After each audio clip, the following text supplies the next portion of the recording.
The most dangerous predator you will ever encounter in your lifetime isn't a stranger hiding in an alleyway. It's the person sitting across from you at the Thanksgiving table. If you grew up in a toxic family system, you likely suffer from a condition known as hypervigilance. Do you know that feeling of walking on eggshells in your own childhood home, terrified of triggering an explosion?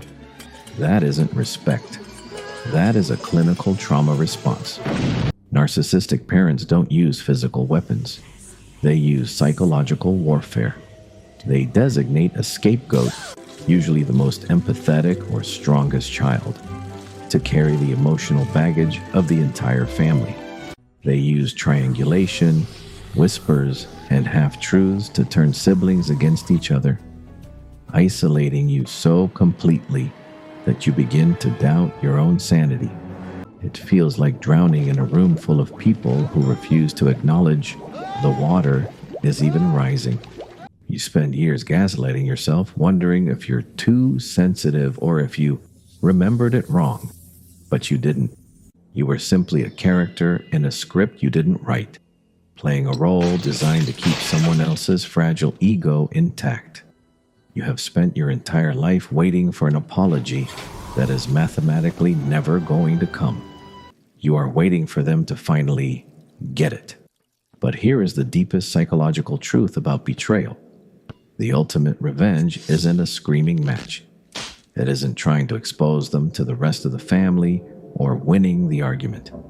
The ultimate revenge is radical, stoic detachment. The moment you cut the trauma bond and set an absolutely impenetrable boundary, their power evaporates. To win, you must implement the 3 pillars of absence. 1. The information diet. Stop feeding the beast.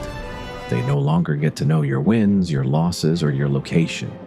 You become a closed book. If they don't have information, they don't have ammunition. 2. The gray rock.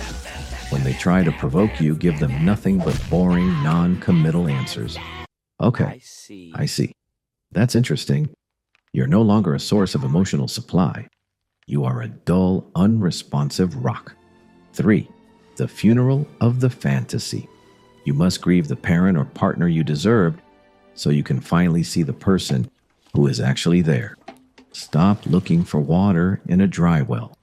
The moment you stop reacting to the manipulation, you break the cycle. You don't just survive them. You become a ghost to their control. In their world, your silence isn't just peace. It is the loudest scream they have ever heard. You don't need their closure to heal. You are the closure. You win.